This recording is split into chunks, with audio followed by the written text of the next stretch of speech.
Fortunately, there's no one to recognize tonight, at least no one who's passed away we want to recognize. There are many other people who might otherwise deserve recognition, but we'll wait until your time comes.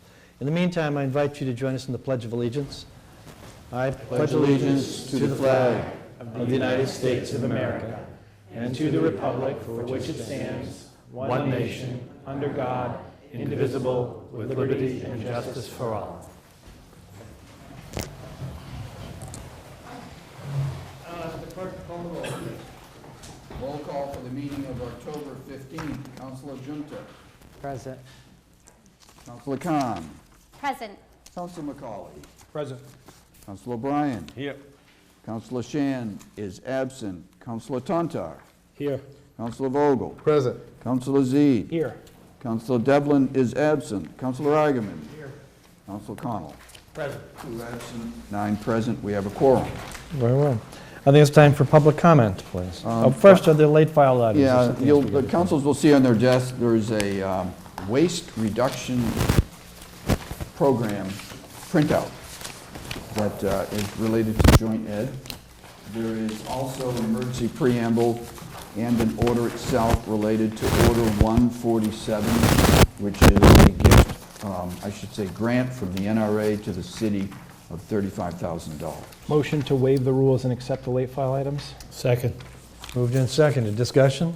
Hearing none, all those in favor, say aye. Aye. Opposed? So they'll be taken up in the regular order. Now it's time for public comment.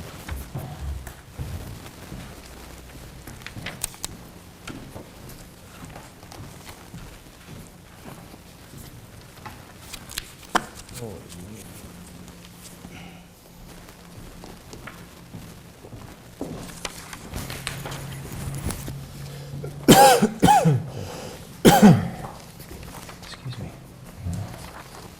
The first name on our list is that of John Shortsleeve. Actually, he's not here. He's not here. John Shortsleeve's not here? All right. It looks like Lynette Vanover from Park. I'm sorry.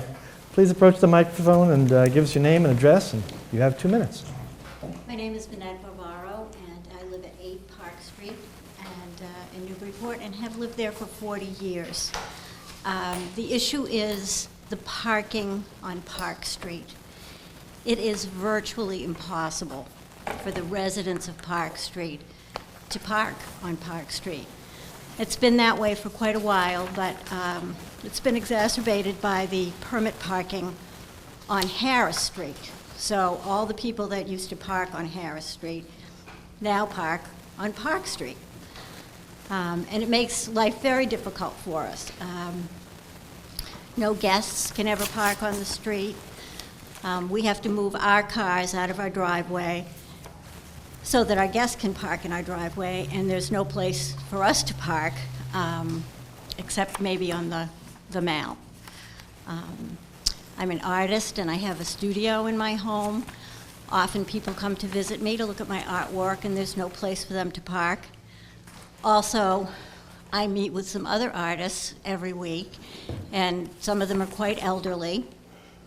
So it's difficult for them to park over at the Mall. I'm no spring chicken either, so I have to park over at the Mall, and it's very inconvenient. So we would like to have the 2-hour limit parking on Park Street.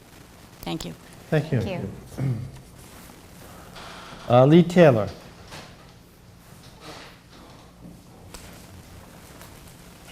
I'm Lee Taylor, I live at 8 Park Street, and I'm here for the 2-hour permit or restrictions on parking on that street also. It's just day after day, it's the same cars parked up and down the street, and if you have a guest over, there's no room for them to park.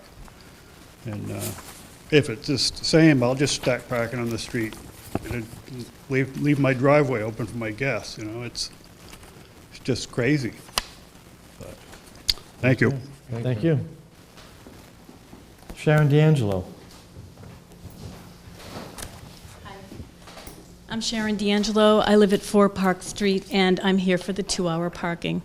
I hope you don't mind if I read. Please.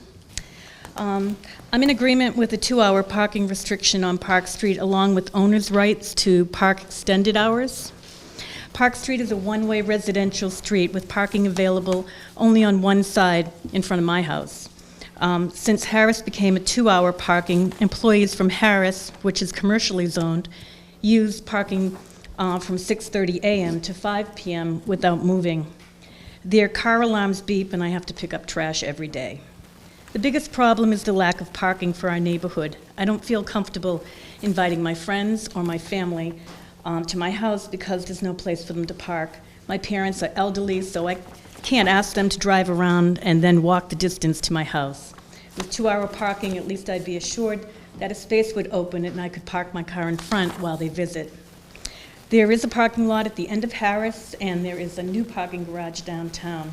Businesses should help their employees pay for parking, or the street should be made full-time parking again. Business employees should not use our residential neighborhood for their parking. And thank you for your consideration. Thank you. Thank you.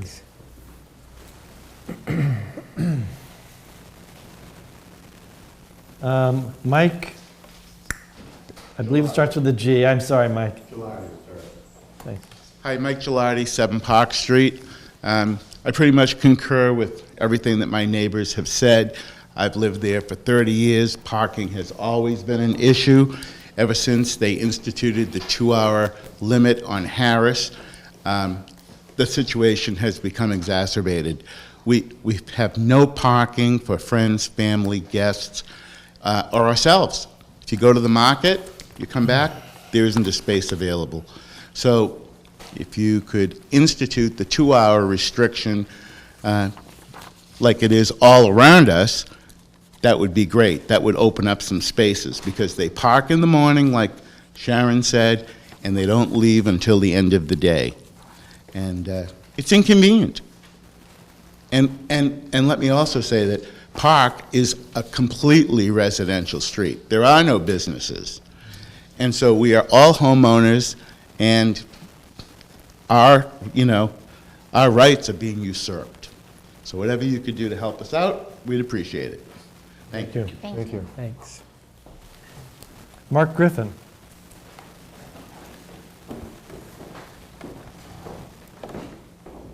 Good evening. Mark Griffin. I'm an attorney at Finner & Nicholson with offices at 30 Green Street in Newburyport.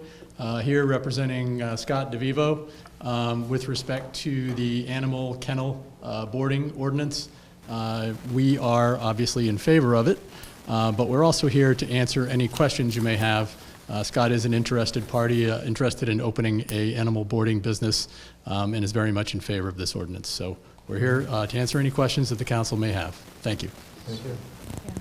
And Councilor, as you well know, the best time to get those questions and answers is during the committee meeting, so you might check with the clerk to know when the committee is going to post its meeting and help them make a decision at that time. Thank you. Jane Snow. Yeah.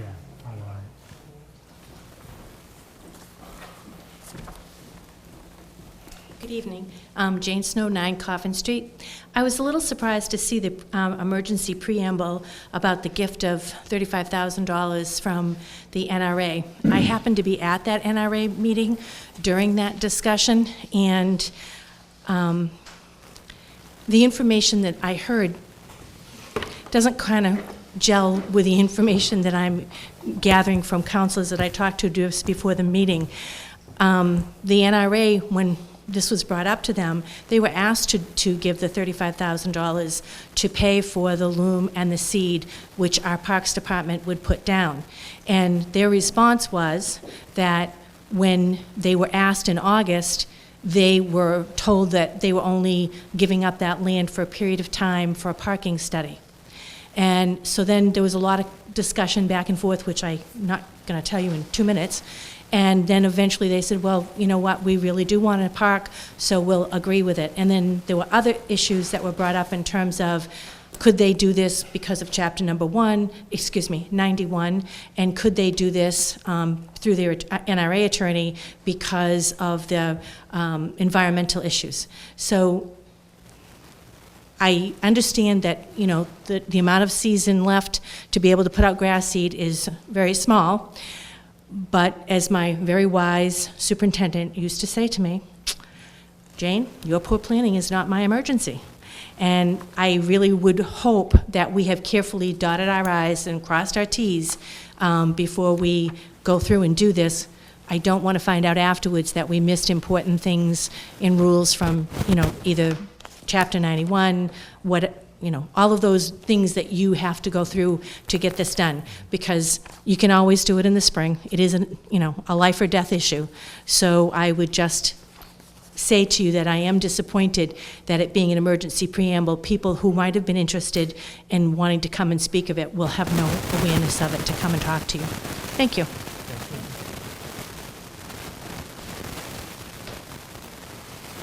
Juliet Walker.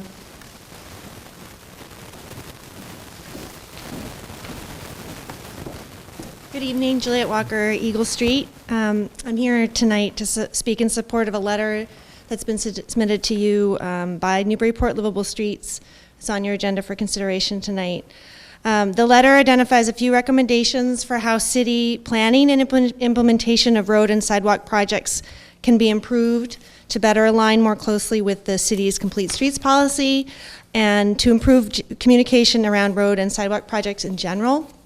I know also that Councilor Tantar has submitted a letter related to specific road and sidewalk projects, and I would say that the letter that we've submitted to you tonight is also an outgrowth of some of the observations our group has observed during the implementation of recent road and sidewalk improvements.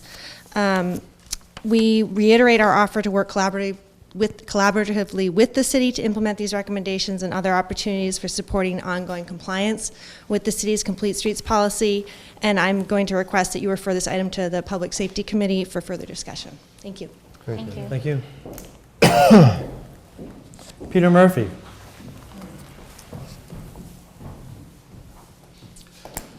Good evening. My name is Peter Murphy, and I live at 6 Park Street. And I just wanted to support the concerns of my neighbors on that street regarding the 2-hour parking. I have a legal 2-family home, and I've lived in that home for probably over 15 years. And with all these cars that are now parking there, it seems like it's really gotten pretty crowded over the last year. I find myself and my tenants now parking across the street over towards where the mall is, over by CVS. And they have 3 young children, and we have 2 young children. And so I find myself crossing High Street with the kids in tow, because sometimes if they have mothers that are dropping off some children at our house, or we have somebody dropping off children at our house, there's no place to park on our street. So we recommend that they go over to CVS, because that's the only place right by CVS, and walk over and cross the street to our home. And I just feel that we would appreciate if there's something that could be done about it. Thank you. Thank you. Thank you. And Bill Harris.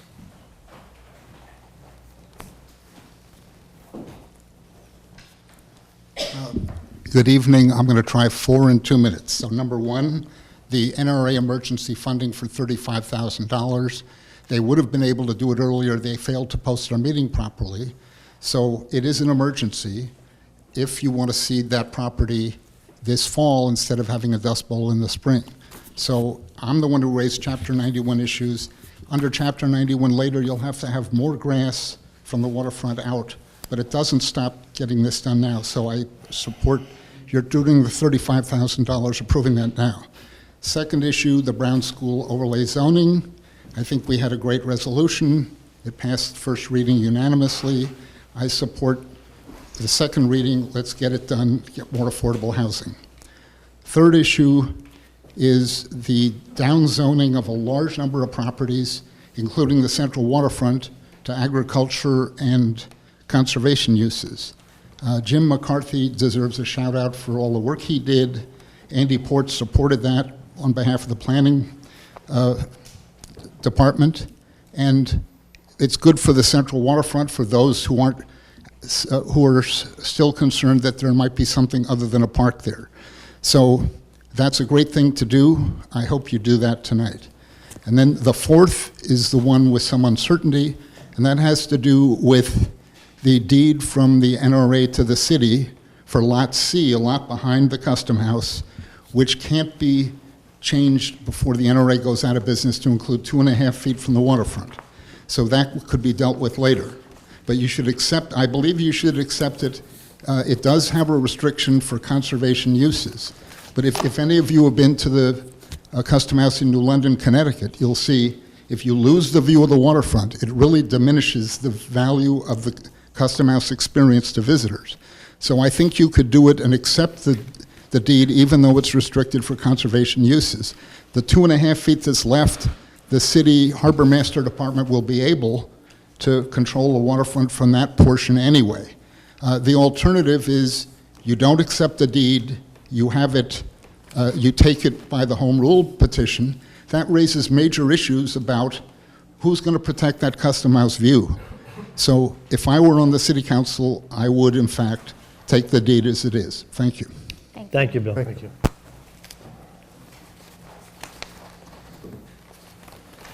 And that concludes our public comment period. I think it's time to hear from the mayor. Mayor Holliday? Thank you, President Paul, members of the City Council, members of the public. A few quick updates tonight. High Street. I just wanted to reassure to the public that we are continuing our efforts to address the significant problems that happened as a result of highway safety and their poor striping and then their attempts to remove the lines. Over the past 2 weeks, we have held 2 executive sessions, and we also have had a meeting with Highway Safety, as well as working with KP Law. We are proceeding with an independent expert, ATC, who has completed 1 site visit and will be out on site this week to take additional sample cores of the road. That's about all I can say at this point, but I just wanted to assure the public that we are working very, very hard to correct what's out there and to bring the road back to where it was after Allied did the paving job there. The AED, after a long, protracted debate over putting that out on Plum Island, is up on the Harbor Master Shack. Thank you to the group who did raise the funds and to finally resolving all the public safety issues. This is a really important, and I will talk to Jack at the Daily News tomorrow, who I know is unable to be here tonight. But next week, Tuesday night, October 22nd at 7 p.m., Beta Engineering, if you recall, they did an evaluation of all of our sidewalks. They have completed a priority assessment of all of our roads in the city, including which roads need infrastructure improvements, gas, water lines, sewer lines. Our goal is to work with them to develop a workable, fiscally responsible, long-term paving program. I will introduce the team. The Beta Engineering will present an overview of their findings, and the report will be posted immediately online on the city website after the meeting. Vaping, as you are aware, Governor Baker, about 5 weeks ago banned all vaping, a temporary ban on vaping in the state, and our health department has been out working with all vendors and small businesses that had provided vaping products, so they are all removed from the shelf at this point. And we are also very well aware of the very high incidence of vaping that's occurring in our schools. And our Kathy Riccio, our nurse leader, has been working for the past 18 months on a really comprehensive plan with students, working with students from the high school to the middle school to the Mullen. And we are hosting, instead of a full school committee meeting on Monday night, the 21st, which will be at the Knock Mullen, 6:30 to 7, we'll do a short business school committee meeting, and then approximately at 7 o'clock, we will bring we will start a forum on vaping, and we will bring in Kathy Riccio in terms of her work. She has found, I guess they're referring to her as the vaping guru, Dr. Cynthia Groden, who's one of the leading experts, as well as members of health, public safety, youth, and school personnel will all be there to have an active conversation about what's going on with vaping and the work that we're doing. NRA funding. Thank you, Mr. Harris. I would also encourage you to move forward on this section of where we remove the parking so that we can work with Parks Department next week to loam and seed this so that once we take back the tarp in the spring, we have expanded grass area there. And I also wanted to let you know that we received a $600,000 grant, applied for $1.2 million, but received $600,000 from the Department of Justice to expand and support regional efforts on addressing the opioid addiction and treatment.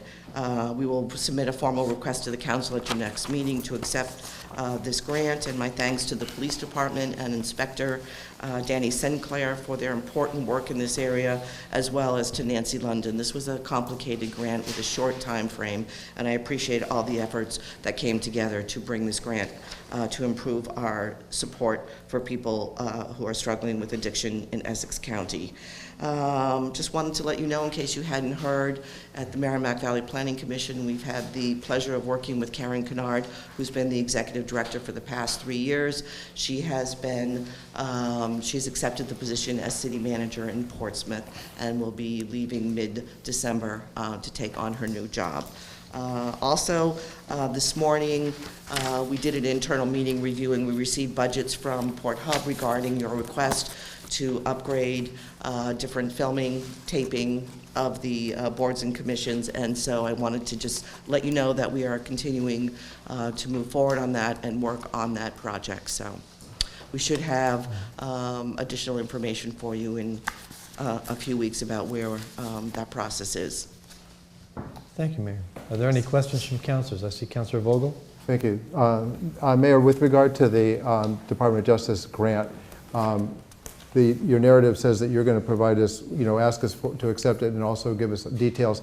Will those details include such things as to how, the programs that will be in place and so on and so forth? I was curious how detailed that. I'm not sure we're at that level of detail at this point, and certainly can come back with an update, but we'll give you an overview of all the communities in Essex County that are involved in the grant program, and it really is working with hospitals and police department to track everyone who has had an overdose amongst the entire Essex County, and then be able to provide them with recovery coaches and additional supports. So we started at a small program, and now this grant will really help us to reach out to the entire Essex County. Thank you. You're welcome. Any other questions of the mayor? Councilor Khan. Yes, Mayor, I was wondering for the beta engineering report that's going to be on the 22nd, would it be possible to have that recorded or available even later to be streamed as opposed to live? We certainly can check on that and speak with Port Hub to see if we can and make that happen. That would be great. Okay. Thank you. Good request. Thank you all. Have a good meeting. Thank you. Okay, I think this is a time I want to make a general comment about how we conduct the meetings, and it's come to my attention, and I hadn't observed it or hadn't thought about it in the context of the upcoming election, but references to the upcoming election, other than announcing the fact that there is an election coming, I think are somewhat inappropriate, as many of the people around this table are candidates, and it might be perceived as being as using our public time together for electioneering. So I would caution all the members to be circumspect in that regard. We have an election coming up. We're all aware of it. Let's play it straight. Thank you. I'll ask the clerk to take us through the consent agenda. Thank you, Mr. President. The consent agenda this evening consists of the approval of the minutes for the September 30th, October 3rd, and October 7th meetings. There are no transfers. There are 3 communications. Communication 193, communication which is a poll hearing at 14 Marlborough Street. That's to be referred to Public Utilities. Communication 194, letter from Newburyport, Livable Streets. That's to go to Planning and Development. Communication 195, Newburyport Youth Hockey Tag Day fundraiser, 1116, to go to Public Safety. First reading of appointments for Susan Brown, that's appointment 130. She lives at 40 Fair Street, to go on to the Tree Commission until 10/1/2022. The following items noted are removed from their respective committees. Budget and Finance, Order 144. Public Safety, Orders 139, Communication 191, Order 145, and 146. And that is the consent agenda this evening. Motion. Very well. Is there a motion? Wait, Can we pull, Counselor Argument. yeah, can we pull Communication 194, Livable Streets? Vote. second, is that a motion? Just- Second. Doesn't require a second. Motion to approve as amended. Second. Discussion. Hearing none. All those in favor say aye. Aye. Opposed? Very well. With that one pull, we'll take up that communications during the regular agenda. Let's start with the mayor's update. What do we want to do with that, please? Motion to receive and file. Second. Moved and seconded by Councilor Khan. All those in favor say aye. Aye. Opposed? It is receive and file. Communications. Maybe logically, we would take Communication 194, which is in the consent agenda, which consists of the letter from Newburyport Livable Streets. Motion to refer to Neighborhood and City Service. Second. It has been moved and seconded to move this item to Neighborhood and City Services. Councilor Eigenman. Yeah, just to remind everyone, under the municipal code jurisdiction over paving, streets and sidewalks, things like that, or neighborhood and city service, it's parking, that's public safety. You could also do it jointly with planning and development, because DPS and Planning and Development Office have joint jurisdiction over complete streets, but if it's okay, we could just send it to one committee and others can show up. Further discussion? Hearing none, all those in favor of referring this matter to Neighborhood and City Services, say aye. Aye. Opposed? It's moved. Thank you, Councilor. Next communication. Next communication is Communication 196, a letter regarding the road and sidewalk work on Merrimack Street, High Street. Motion to refer to general government. Second. Is there a second? Second by Councilor Vogel. Discussion. Councilor Tantar. Yeah, first of all, why do I want it to go to general government rather than neighborhood and city services? I think it belongs in general government because of the issue of the ordinance that this council passed that apparently that streets would be, sidewalks would be paved in either concrete or brick. And so there is this question as to why the sidewalks on Merrimack Street were done with asphalt. And I think the appropriate committee is the Committee on General Government. As you know, most of the work was done either on High Street through Ward 4 or on Merrimack Street through Ward 4. That's my ward. So I have three purposes in doing this. One, I indicated in the communication some of the feedback that I have received throughout this process of the work both on High Street and the work on Merrimack Street. I've gotten a lot of calls from individuals. And I have to say, most of the calls have to do with individual problems in front of or in the sidewalk or around their property. I mentioned problems concerning the curb being not high enough, or why were some curbs raised, others weren't, why some surface used in one place, not in another place. And I have to say, pretty straightforward here, Tony Finari and Jamie Tuccolo at the Department of Public Services have been really exceptional in responding to my request for them to go out. They talk to all the residents out there. They've had to do it a lot, and I very much appreciate their work. However, I think that one of the things we need to do before we do any extend the paving in the street is probably think about ways that we could have better forms of communication with people so that they know what's happening beforehand, and also give them the opportunity to give input to the process before it actually happens. On the issue of bituminous surface rather than concrete or brick pavers, I think general government should address that issue with the administration as to why what was used. And I think we also should consider as a council whether or not we want to review that ordinance and allow for bituminous or asphalt sidewalks in parts of the city. I'm just opening that. I mean, essentially the trade-off is you can do more sidewalks with asphalt and than you can if you use concrete because of the cost. And I thought we reviewed that when it came before and we passed the ordinance, but apparently the numbers may have changed or the numbers are different than we thought they were. So that's why I asked that it go into general government. Thank you. Councillor Khan. Yes, thank you, Council President. May I make a friendly amendment to maybe making that committee of the whole? Can Sure. I just suggest that? Thank you. Yep. That's a friendly amendment again. Councillor Eigenman. Yeah, I'm going to oppose the motion because it really needs to go to neighborhood and city service. I mean, I pulled up, again, these are code provisions. It's not just a rule that we can waive.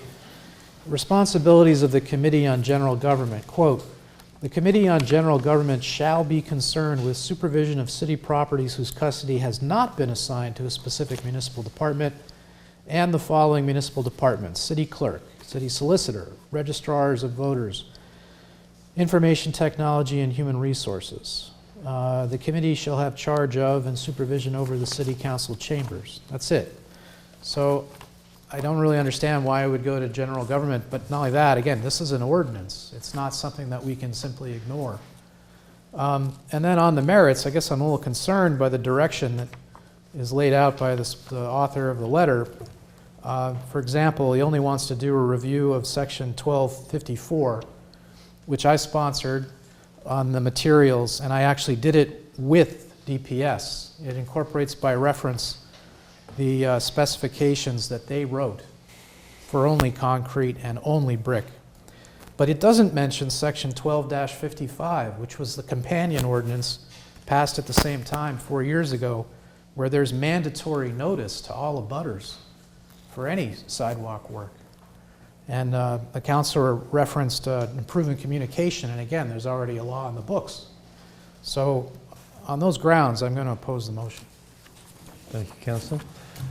Further comments or questions? Councillor Khan.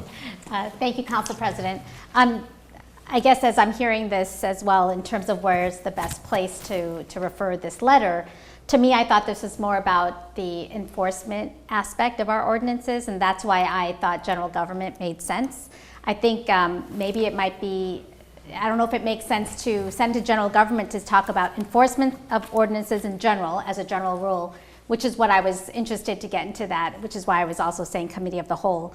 However, if there are other aspects, for example, if we did want to propose a modification to the ordinances that were referenced, then I would suspect the outcome of the general government enforcement, I wonder if it's worth also having the same referral to another committee in case something comes out of the discussion of a change to the ordinances. So I guess I'm not sure, but the reason I understood and supported general government was mainly as we have so many ordinances out there and we see maybe enforcement is not being done or they're being not followed, what would we do? And that's why I was really interested to see this in general government. Thank you, Councillor. And a committee of the whole, which was the amendment that was accepted by the sponsor. Further discussion? Councillor Vogel. I would just rise with the same comment as my colleague, that I think that this is presented as an overview of what happened and what we can do better in the future. I'd like to see it as a general discussion, and then whatever comes out of it, as it needs to go to the appropriate committee and appropriate action needs to be taken to look at the ordinances and so on forth. I think that's what we ought to do. I think that the forum of general government and committee of the whole is much broader that way. I'd like to see it go there. Councillor Zeid. Yeah, I just will rise in support of the Ward 2 councillor. I think we need to follow the code. I mean, we passed that ordinance assigning various departments to various city council committees, and we just referred the other matter, which is at least tangentially related to this one, where we will discuss QA/QC and other issues with roads. So I'm just compelled that if we want to open that debate again when we have our meeting again next spring, we could look at, amending the ordinance if we want to change things. But just keep in mind, the city council doesn't have any enforcement powers. We don't have that. That doesn't exist under our charter. So we can talk about it, but I think the real thing is what happened and why. And that's something that can be handled in Neighborhood and City Services. Councilor Tantar. Yeah, I'd be willing to withdraw my motion and send it to Neighborhood and City Services. I'm interested in addressing those issues. I'm interested in having, perhaps rules and procedures internal to the Department of Public Services so that they do enforce, all right, the ordinance, all right? I think they made an effort to do it, but I think we could have a conversation with them. So I'm willing to withdraw it and send it to Neighborhood and City Services if that pleases the council, so that we can get this discussion. I think it's an essential discussion that we have. I'm going to ask advice of the clerk on where we are from a parliamentary standpoint. We have a motion to refer to General Government and Committee of the Whole on the floor, withdrawn by the moving party. The second needs to withdraw. I'll withdraw the second. So now And I'll we have, withdraw my amendment to Committee of the Whole. so we have nothing on the floor. Motion to refer to Neighborhood and City Services and Committee of the Whole. Second. Moved and seconded, Neighborhood and City Services and Committee of the Whole. Discussion. Hearing none, all those in favor, say aye. Aye. Aye. Opposed? Thank you, councilors.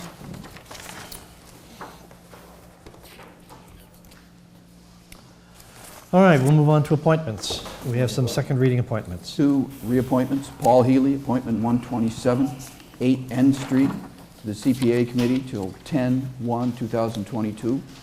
Appointment 128, Adrienne Silversmith, 4 Willow Ave, Cultural Commission until 10/30/2022. Motion to approve collectively on second reading. Second. Moved and seconded. Discussion?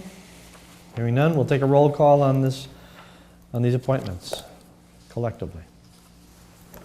Councilor Junta. Yes. Councilor Khan. Yes. Councilor McCauley. Yes. Councilor O'Brien. Yes. Councilor Tantar. Yes. Councilor Vogel. Yes. Councilor Z. Yes. Councilor Eigenman. Yes. Councilor Connell. Yes.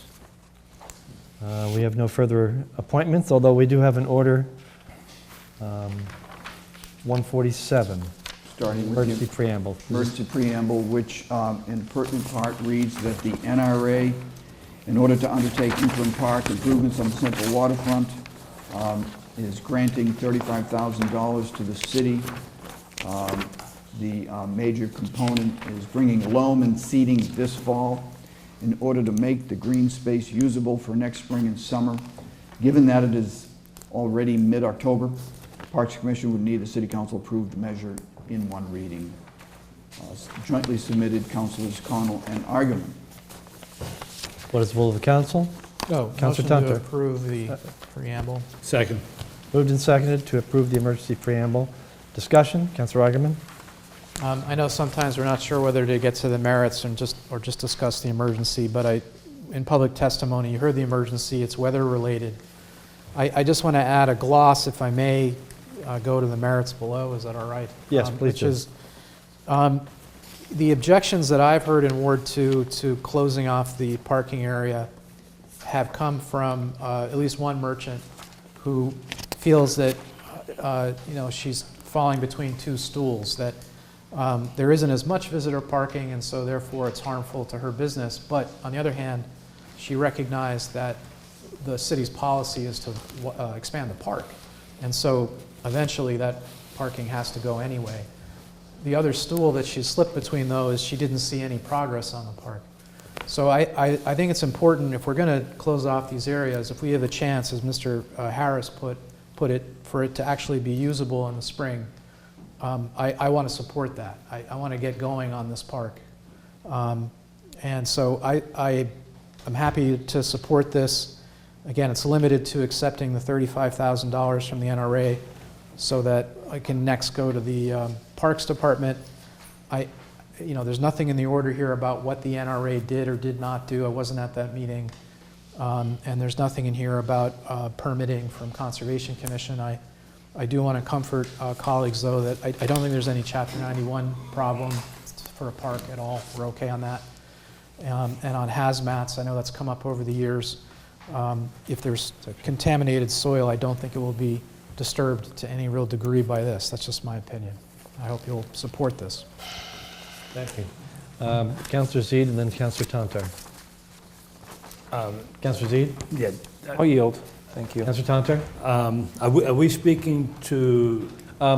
We can speak about them together, both the emergency preamble and the substance So of the only thing I wanted to point out is in the question. second paragraph where it states, on the east, a portion of the area adjacent to the berm recently restricted to parking will not receive grass due to its use by the harbor master, and handicap parking will be slightly relocated and maintained along the existing berm on the east side. So I've been receiving a lot of comments about the lack of handicapped parking and concern, because a lot of people drive down to the waterfront in their cars. They're not able to get out and walk. They'd like to be able to drive down and just look at the water. It's relaxing, and I was very happy to see that here, and I hope that becomes a reality. This might be appropriate. Before we go any further, councillors, I think the planning director might want to address some of those concerns that have already been raised, and then you'll have an opportunity to question him about those comments.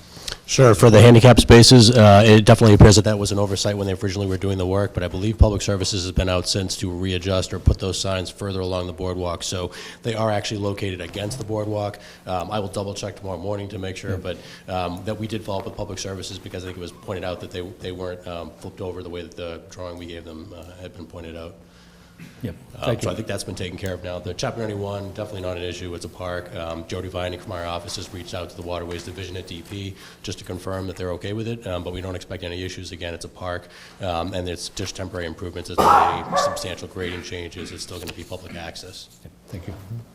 Why don't you stay in there for a second, Sure. Andy? I think you'll be asked for other questions. Councillor Zede? I don't need anything, but if you want to stand, you can. I don't want to make you stand for too long, but. All right, sit down. So you said we're going to take both. So I'm going to oppose the emergency. You know, I've been at the waterfront for 4 years. Others have been doing a lot longer than I have. There have been things that have been emergencies. To be fair and consistent, I have voted yes for emergencies in the past when I felt like public property was at risk from being transferred. Sometimes I've won and sometimes I've lost on those votes. But this doesn't seem like a bona fide emergency to me. You know, the weather does typically get cold in November. That's a fairly well-known quantity in New England, so I can't get over that hump. As far as the second one, should the emergency preamble prevail, you know, the only way I can support this is if I can get assurance that this isn't wasted money, that if we're not going to have to rip this up for XYZ reason, it doesn't matter what it is. You know, one interesting thing to me is that it's more than just loam and seed. There's also irrigation. Is that irrigation going to be tied in with the waterfront truss system? Because, and that's another part of this, is that the Parks Department is doing it. I think this has been building for a while, and the idea was that parkland would go to the trust in due time. So are we doing this in concert with the trust if we're planning to make this part of their land? And that's been my public position, is that as space becomes parkland, it becomes homogenized under the waterfront trust, so it becomes a single entity managing a park. So 35 grand isn't a lot of money, but it's still money. So if we spend it and we have to dig it up for one reason or another, so that's the assurance I'll need on the second part. But I'm not going to support the emergency because the meeting couldn't be posted properly, or we're just coming up against winter, which comes every year. Thank you. Councillor Khan? Thank you, Council President. A couple of questions. I also am not in favor of approving this emergency preamble because I like our process of referring something to committee and then being able to ask questions, get details, and make a decision as this board on how this money is being accepted and how it's going to be used. But one of the things I want to refer to in the expanded park project description is the attached sketch plan, which I'm not sure if that's referring to the park plan that was developed by the NRA, the framework plan, but I have no idea. Did anyone else have a picture of a sketch? Is that a question you want to answer? Right. If it's helpful, I could answer questions as they go. The sketch plan is actually, and I think we've distributed this to the council previously, but there's a sketch that shows the cordoning off of spaces, and there's some rectangular area. So this is the plan that was originally distributed, and I think it was in the paper as well. That's the area that was closed off. There was a revision to this that was sent to the NRA, slightly revised. They approved last week, both this and the funding. That's for the same areas on the west lot but on the east lot, slightly smaller, just to take into account the harbor master's storage of docks in this area during the winter season, at least for the next season. So, so there's a rectangular space in there that would be seated. It's a little over an acre, I think. The reason why we're here tonight is, and it is towards the end of the season, but the NRA wasn't able to meet on a previous schedule, as Mr. Harris pointed out. The Redevelopment Authority didn't actually approve the funds. We actually received the check today from the Redevelopment Authority. So we're asking for is just to accept those funds and allow them to be used for the work. It is coming from the Redevelopment Authority, not from the city's coffers. Understandably, we could debate whether those roughly $500,000 they have right now could be better used for the permanent park. We have discussed that, and again, for the purposes of ensuring that that park goes forward, that people understand the transition, and that it becomes viable use for the next year or two while we work on design, we felt it was important to spend a relatively small expenditure of money to make sure that that space is better protected, that it's utilized by the public, and that people make the proper conversion to that as being permanent park space. Mr. Port, did you want to address the issue of irrigation, which I think was in one of the... Yes, actually, it's a relatively minor amount of work of irrigation. They're really just running one tube line just basically through the soil that they're putting in. So they're basically just adding fill on top of soil on top of what's there. They're not excavating. And that is just to irrigate the grass to make sure it survives better. The soil itself would actually be reclaimed and used elsewhere for the permanent park. So the majority of the cost, I think, that's associated with this work is really material that can be reused again in the permanent park. It would just be, shifted over to another location, construction would take place, and then that soil will be used in replacement grass areas. The grass itself would be, we could argue is sacrificial, but that's just the seed initially. Thank you. I just wanted to finish, though. Go ahead, Councillor Khan, and then I'll- Councillor Genta. Okay, and so this is the aspect, though, that I feel like we're missing, and that's, again, the discussion in committee. This is a very, a place we're all interested to see how this, the park's going to be moving forward, and I think we're missing that because of not being able to refer this to committee to engage and have the public involved and have the sketch and someone to go through it in more detail than here. Thank you. Thank you. Councillor Genta. Well, it sounds like we're having the committee meeting right now, and we're all here, so fire away with your questions. So my question is so you're putting in this irrigation pipe, whose water is it being hooked up to? Sorry, I actually apologize. I don't know the details of that question. I'm certain where our Parks Department is going to be coordinating with the Waterfront Trust and the NRA regarding the usage of that water, but I don't know the answer to that myself. I apologize. That's probably the reason why we need to have a committee meeting. Thank you, Councillor. Councillor Vogel. Well, this is a tough one. I talk to a lot of people down at the waterfront and or the businesses around the area, and I agree with the councillor from Ward 2 that there is a sense of urgency to have this defined. So I feel as though that it would be appropriate to go ahead and take care of it and get it out there.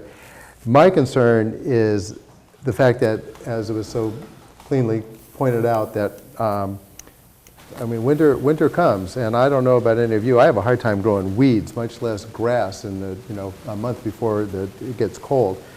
I'm wondering. My question would be to perhaps the planning director and maybe to the Parks Department or whatever. I mean, what's the sense of this is going to actually grow and is going to be there, and what's the guarantees? And I mean, it's $35,000. I mean, it is no small amount of money.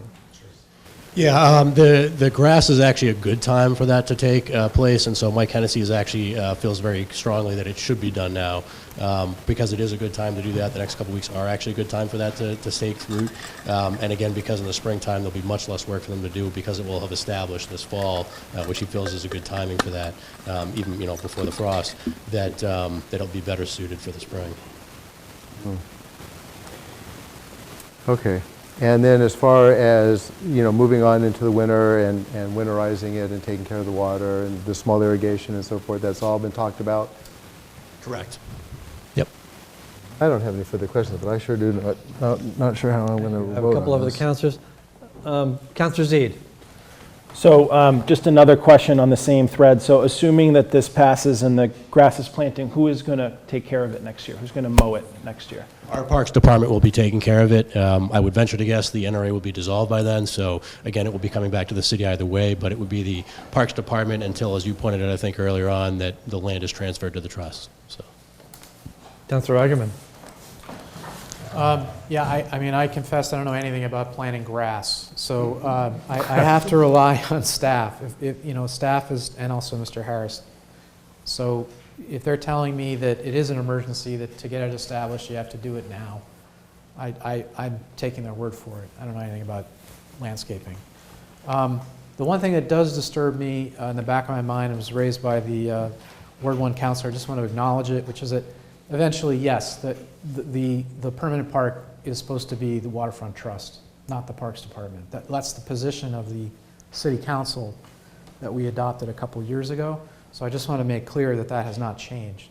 But I will say that, you know, given my experience with development, mostly in big cities, $35,000 to sort of make the space usable while we put out an RFP for a design, you know, it's going to take at least a year to get that going. That's just how it goes in government.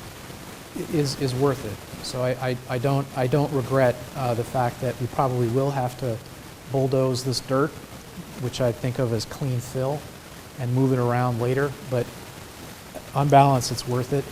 And again, I stick by the emergency based on what the landscapers say. Further discussion, Councilor Genta. We're going to have the committee meeting. I got to keep asking questions. Are we considering, and I'm working off the Ward 2 Council's comments, are we considering what we're doing sort of temporary? So we're filling it in, planting some grass, but it's probably not the final solution. It'll probably be moved around at some point. Yeah, that's definitely the case. For instance, Mr. Harris brought it up last week with the redevelopment authority, and we're on the same page. There is another wharf or another way to the waterfront that needs to be constructed as part of the settlement agreement. So that, for instance, will go through. I think we'll clip the area here that we're talking about. So there will be permanent improvements like a brick walkway that will be where this grass is. But again, it's relatively short money, you know, when you compare things to do some temporary improvements. So yes, there will be some more permanent improvements that are more costly in those areas eventually. Okay. All right, that changes things. So this is not permanent.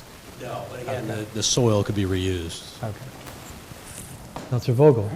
So I'm just going to rise in favor, and I'm convinced and compelled to honor the desires of the businesses that are down there that want to see that established and looking like a park. So I'm going to rise in favor.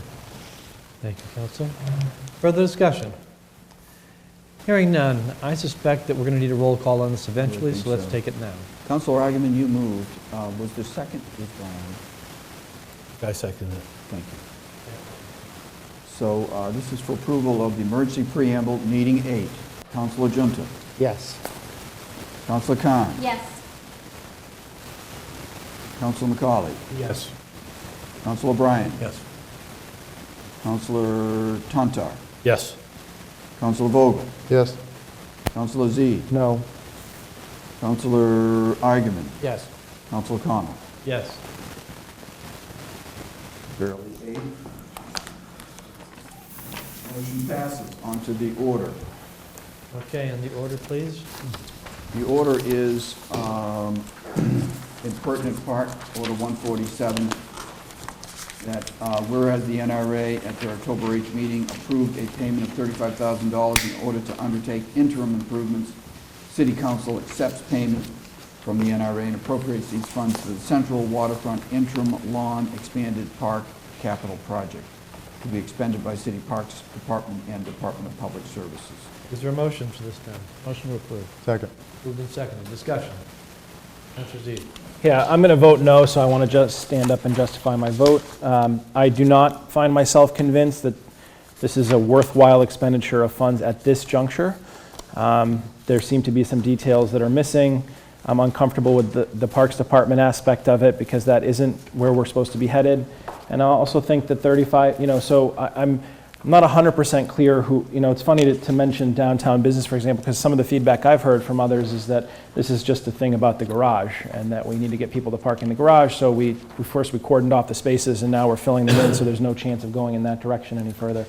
I don't know. I want to park as much as the next person, but I don't feel confident that we won't be embarrassed that we spent this 35 grand in a year, even if the loam is reusable. I'm not sure what that means, but you know, you're going to dig back into the ground. I think you are going to open up contamination issues, and I don't want to be a part of sort of wasting this money that we could put towards really where we want to go, which we could be doing as soon as 6 months from now. I mean, we could be arguably getting a home rule done, and we as a group here agreed to put aside all the coffers of the NRA towards the park.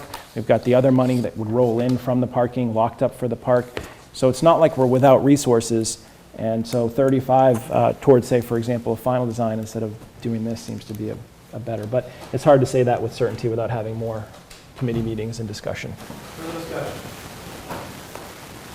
Hearing none, we move to roll call on the substance. The approval for Order 147. Councilor Junta? Yes. Councilor Khan? Yes. Councilor McCauley? Yes. Councilor Bryan? Yes. Councilor Tonto? Yes. Councilor Vogel? Yes. Councilor Z? No. Councilor Argument? Yes. Councilor Con? Yes. Motion passes. Thank you, Councilor. Move on to ordinances. We have ordinance 32, a second reading. This is the zoning map ordinance that changes the zoning map such that all those parcels listed in Exhibit A are designated agricultural conservation. Jointly submitted, Councilors Argument and Junta. Motion to approve on second reading. Second? Moved and seconded by Councilor Genta. Discussion. Hearing none, take a roll call on this matter. Councilor Junta? Yes. Councilor Khan? Yes. Councilor McCauley? Yes. Councilor Bryan? Yes. Councilor Tonto? Yes. Councilor Vogel? Yes. Councilor Z? Yes. Councilor Argument? Yes. Councilor Con? Yes. Motion passes. Ordinance 33. Ordinance 33 is the second reading of the so-called Brown School over... Order, I'm going to recuse myself. Excuse me. Thank you, Councilor. So noted.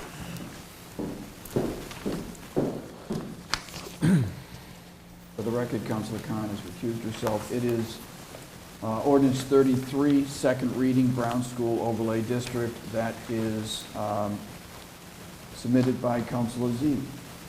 And, Motion to approve on second reading? Second. Moved and seconded. This being a zoning matter, it requires 8 votes. Roll call. Roll call approval. I just truncated this a little bit. We have a motion and a second. Is there discussion on this matter in second reading? Hearing none, we'll go to roll call. Roll call ordinance 33. Councilor Junta. Yes. Councilor Khan's recused. Councilor McCauley. Yes. Councilor O'Brien. Yes. Councilor Tontar. Yes. Councilor Vogel. Yes. Councilor Z. Yes. Councilor Argument. Yes. Councilor Con. Yes. Second reading, motion passes. Could someone, Councilor Khan back into the chambers. Thank you. Thank you, Tom. Thanks. Ordinance 37. In the books.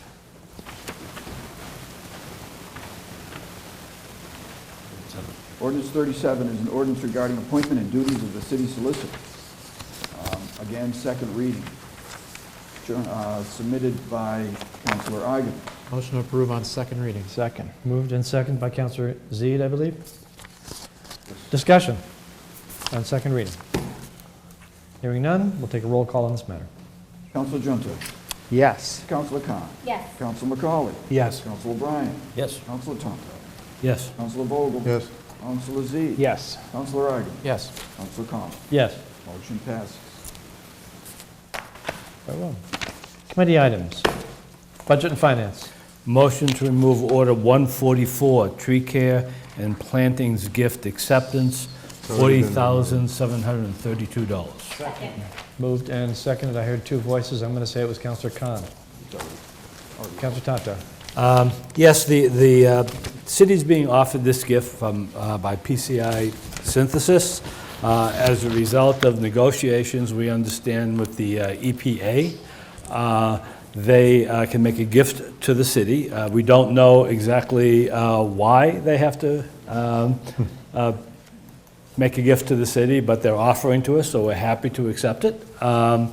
The chair of the Tree Commission appeared before us, Constance Preston. She indicated that this was the result of negotiations by PCI's attorneys with the EPA's attorneys. The EPA says it approves of this use. You may also wonder why the gift is to be used in environmental justice areas. That's EPA language for areas that have an environmental need but are lower income.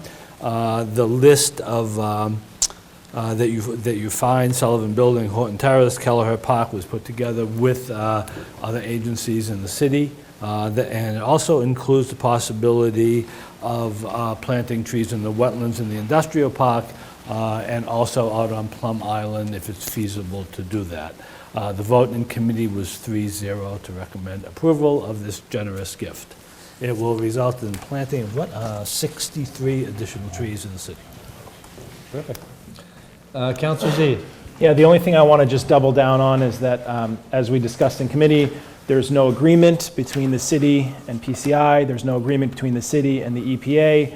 There's no agreements, and that the way this is explained is this is an unfettered gift for the purpose of planting trees, but not that any specific trees, not any specific number, not in any specific location, other than fitting within this list. That is a requirement. So it's not something that, we're not inserting ourselves into a process. That's, just want to make that clear. That's the basis of my vote. Thank you. Further discussion? Councilor O'Brien. Thank you, Mr. President. As a member of the Housing Authority, we love this. Thank you. Further discussion? Hearing none? All those in favor say aye. Aye. Opposed? It passes. Thank you, Councilor. Anything else in committee? That's it, Mr. President. Education. Thank you, Mr. President. So everybody will find on their desk this little presentation here. And in our joint ed meeting, we had members of the National Honor Society join us. They gave us a PowerPoint presentation in regards to school-based practices on waste reduction within the schools. And they talked to us in regards to how in the high school they're trying to, and maybe to back up a little bit, in the high school, the National Honor Society, one of their projects has been recycling for years. So now it's moving on to composting and you know, moving through all the facets. So they were talking to us about how they could manage it better at the high school, getting folks to compost right, getting folks know what to put in the landfill, what to put in the recycling and such. And then we got into a discussion about the Knock Middle School and the struggles they have in their cafeteria about composting the right materials. It was pretty eye-opening to see what the kids are doing there. So in their proposal, they had two goals. One was to reduce school waste and maximize the proper handling and disposal of solid waste, recycling waste, and compostable waste in alignment with the city policy and practices. And then their second goal is to phase out the availability of single-use plastic straws at the Newburyport schools per plan, to be finalized by March 1st, 2020. And it's to be finalized by their team. So they gave us a wonderful proposal of what they're doing in the school, and we appreciated them coming and joining our meeting. So it's all here for you to read. Thank you. Thank you, Councilor.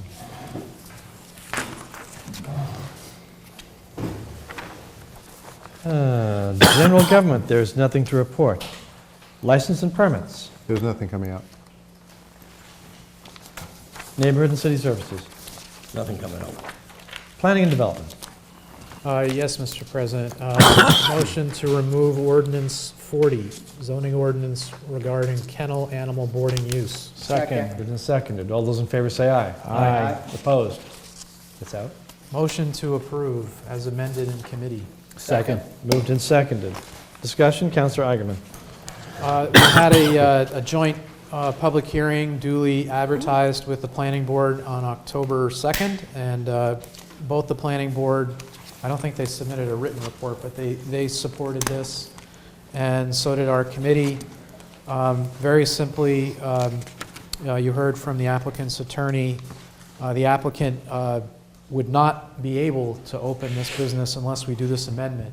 The way it works is if a specific use is not listed in the zoning ordinance, it's forbidden. So this is the only way. And we focused, and I want to thank staff, especially Jennifer Blanchet, the zoning administrator enforcement officer, for helping us figure out with Andy Port a definition, which zones it should go in, and a buffer so that people on Hale Street are not disturbed by barking dogs, and also a parking standard. So it's all in here. Again, this will only be in the business park by special permit. So it's still going to go through a process where this particular applicant is going to have to come in with the details and have a hearing. But without the zoning, he'd be dead in the water. Thank you. Councilor Khan. Thank you, Council President. I had two questions. One is more just a process question. The sponsoring counselor is not here, and I wasn't sure if that was something, I think in the past that was something that I thought we needed to have before we move forward on the ordinance. And then my second point was actually, I think, a typo. It says 500 feet, but in parentheses it says 250 feet. So I would make a amendment. But I guess my question first is if the sponsoring council is not here. There were two questions. The first one, I'm going to ask the clerk to respond to the parliamentary question. Yeah, I'm looking for that rule, but I believe once the sponsor introduces it, and the sponsor has to be here for that meeting. If they're not here for the subsequent meeting, I believe it's okay. Does anyone know what rule that is? I don't. I'll co-sponsor it, that'll solve everything. That would work also. I did look it up. It's I'll just when it's co-sponsor. introduced. I did see that, Will. Is that satisfactory, Councilor? Yes, and then I'm proposing an amendment to. And your amendment was 250 feet, amendment? Well, no, that's my question. Is it 500 or 250? Councilor Eigenman? Yeah, I believe that's an error. So we agreed to 250 feet. It's 250, and I apologize for that. It's 250. Like that scrivener's correction. So I second the amendment if that's a motion. So May I? Let's get the, was that a motion, Councilor? Well, it was a point of clarification because I don't know if it's 500 or 250, so if the planning. I'll do it. So motion to amend to change the text to read within 250 feet, and then in parentheses 250 apostrophe of a residential district. Second that. And seconded. Discussion of the amendment, please. Councilor Khan. Yeah. Oh, sorry, I think the council from Ward 1 had. Well, I guess what I would ask is how is that distance determined? And is there additional kinds of, I guess, regulations or zoning uses like this, which also use this type of a buffer from the residential? Yeah, the most recent one that the council looked at as a use was actually the marijuana uses. So those were established both for commercial areas as well as the business park, cultivation and retail sales respectively. In this particular instance, for the purposes of discussion, I had proposed just as a starting point, we look at the possibility of a 500-foot buffer. That's obviously could be considered a large buffer. That really, realistically, if you look at the properties that front on, in the business park, that front on Hale Street, so opposite the residential homes there, those are about 500 feet in depth or a little bit further. So we had actually someone who was interested possibly in doing it on one of those properties, and it was discussed that there's still a good setback from Hale Street. 250 feet will still give a pretty good setback to those residential homes. So with any use that were to happen on those lots would have to happen on the business park side of those lots. So that was actually looked at by the Planning and Development Committee, by the Planning Board on a map during the hearing, and that was where they came out. Thank you. Just a moment, Councilor Zede. The clerk has a Just point of clarification, Councilor. The 250-foot buffer zone is in sub-N footnote that's also in this revised, which is in the packet. No. It's not in the digital It's an packet. error in the writing. No, I'm looking at the printed packet. So this was the corrected revision that came out of committee. So it says revised in committee 10/2/2019. Which is in the So it's the second page. You're right. It's footnote N. And again, the only error is that the Arabic numerals don't agree with the words. They should both say 250 feet. And while I'm up, if I may, Go ahead, Councilman. the special permit is also an opportunity for the planning board to get into the details about barking dogs. I mean, it's really the specifics. So they'll be able, through site plan review, which is mandatory on a special permit, I believe, to ask where the dog run is in relation to the homes. That was the whole idea of the special permit. And I've done one of these animal shelters in Salem, and it's all about outside barking dogs. That's the whole ballgame. Okay, is that clear, Rich? And the motion to amend is actually on the floor, correct? It is. On this motion to amend, Councillor Zede. Yeah, I had buffer on my list, so just strictly on the amendment. So if you have a 250-foot buffer and you have, say, a 90-foot street, I'm just trying to understand, when you say the use must be, I'm mangling my words here, that no kennel animal boarding shall be located within 250 feet of a residential district. Is that the line of the property that's used for the kennel versus the line that's of a property that's residential, or is it the actual use? So if you have an acre and you put it on the back corner, how do you measure? Is it all the way, is it from door to door, or is it just where the lines meet? So absent any other, so in the marijuana uses, there was actually reference to the front door of the establishment. Right. In this particular instance, because there's no specification of that type, we would consider any portion of the use that's involved would have to be outside of that 250 feet from a residential district. So whether it was outdoor, either the indoor space in the building or an outdoor run, all of that would have to be 250 feet away from the residential district. Okay, so it's actually 250 from the district, though, so it's the line on one side, it's the residential, and then the actual use on the other side. That's the measurement that we're talking. All right, so just to double up on the at-large councilor's question, so in the initial proposal, it was 500, or was it all? So what gave comfort to lower it? I think this is a great potential for unhappiness between two abutting uses, because dogs barking are a problem in strictly residential districts where people have dogs. I think we've all have gotten those calls. So how do you feel comfortable at 250? As you said, you looked at it on a map in a committee. Sure. Actually, the original proposal didn't have a buffer zone in it. I had recommended that be considered largely because, as Councilor Agaman pointed out, the dog runs are actually the issue. The dog noise is the part that really, for these types of uses, that comes up frequently that we see as planners. So that was why I brought that up, mainly for discussion purposes. I had looked at the properties that were fronting on Hale Street. Those are of particular interest because it's a notable residential district. Abutting the other residential areas might be the schools, for instance, on the opposite side of Low Street. So those aren't really of concern per se as abutters. But certainly the residential district on Hale Street. So I was just looking at the length of those properties, thinking it might be best to exclude those properties just for discussion purposes only. That was brought to the actual formal hearing that was held on the zoning amendment, and that was just the vehicle, if you will, for debate. And then the debate resulted in a discussion looking at the maps, seeing how far of a setback that was, and recognizing that there was still the ability to use properties in the business park that happen to have frontage on Hale Street, but are very large and deep. And so that was where the 250-foot agreement was. Okay. Clearly, these things can be debated, but that was Can I just elaborate on? One moment, I have another councillor. I yield. Councillor Agaman? I just wanted to help out everybody. So at the joint hearing, we had testimony from one of the property owners on Hale Street, a commercial property, not the applicant, by the way. So the applicant who's here tonight is sort of inside the park, pretty deep, so this isn't an issue for him at all. But we had testimony from a specific commercial property owner that was concerned that if we did the 500-foot buffer, he'd be out of the game just completely. He wouldn't. There's no part of. He couldn't make it work on any of his property. And I want to recognize that the vice chair of the committee, Councilor Junta, was hypersensitive to this issue. So he was in attendance. We very carefully looked at the maps and the estimated distances, and everybody, both the planning board and the committee, including the ward councilor who represents Hale Street, felt 250 feet is a reasonable. And again, your backstop is they have to come with a specific plan, hypothetically, to show how it's not going to disturb. And just to give you the experience in Salem, they didn't have any buffer in their code, so they had to, do it on the fly. So I would say we have belt and suspenders. I think we're okay. Okay. Councillor Vogel, thank you for yielding. You're up. Well, I just wanted to point out that the applicant and the applicant's attorney is here if we wanted to continue this any further. That's all I wanted to add. Just remind you that. Thank you. Councillor Junta. Sure, just add a little bit of color to this. Yeah, so the applicant that's here, the area that he's going to is nowhere near anybody's house at all. Long away from any residential houses. So, he's in good shape.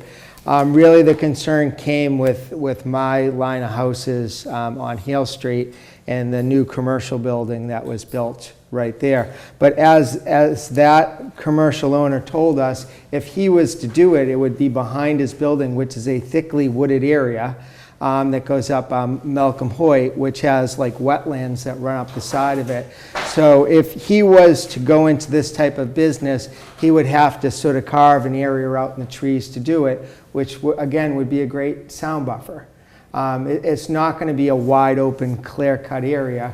It's just the sensitivity of the environment around there. If he did it, it would be amongst the trees, because I don't believe he'd have any other choice. So as far as the residents go, 250 feet seem to make a lot of sense when you really look at how it all lays out. If he was just in a wide open area with no trees, maybe it'd be a concern, but that is a dense forest. So I don't think it's going to be a huge problem at all. So I'm in support of this. Further discussion of the amendment? Hearing none, we'll vote on the amendment first. May I ask, Mr. President, are we adding Councilor O'Brien to offer to be a co-sponsor? Yes, certainly. Thank you. Councilor. This is the motion to amend. Correct? It's the motion to amend to add the clarifying language on 250 feet as previously described. Roll call, please. Councilor Junta? Yes. Councilor Khan? Yes. Councilor McCauley? Yes. Councilor Bryan? Yes. Councilor Tantar? Yes. Councilor Vogel? Yes. Councilor Zede? Yes. Councilor Agaman? Yes. Councilor Connell? Yes. And now to the proposed ordinance itself. Is there discussion? Councilor Zede. Yeah, I just had a couple of other questions. So the first one I had is, I just want to make sure that there's nothing surprising, because we have I-1, I-1B, and I-2. And my recollection is that like Merson was an industrial, I can't remember if we changed that. I just want to make sure there's nothing that we wouldn't have thought of that's actually an industrial zone that would surprise us later. Mr. Port? Yes, actually, the I-2 was dropped during the discussion of zoning, and that's why you see the revised amendment before you that only includes the two business parks, the portion of the business park that we commonly think of as, south of Low Street. So that brings me, so that was my next thing, is that there's discontinuity between 4, which shows it allowed by special permit, and those 3, but then there's only dimensional for I-1 and I-1B. So I think the motion is to amend to strike I-2 from under section 4. The motion to strike I-2. Oh, sorry, I'm getting ahead of you. All right, I think we need some clarification here. Is the clerk? Why don't you make the motion if you already have it written and everything? I won't. No, I moved, for the purposes of clarity, I moved to strike, as have not permitted this use in the I-2 zone. That's on the first page under 4 business, that's that first table. So if I might, Mr. President. Yes. So I-2, which now states SP Planning Board, will state NP. NP.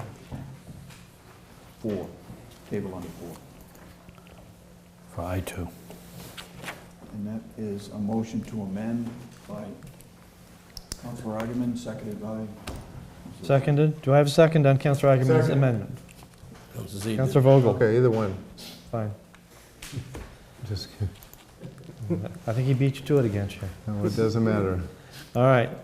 Discussion of the amendment. Hearing none, we'll take a roll call on the amendment.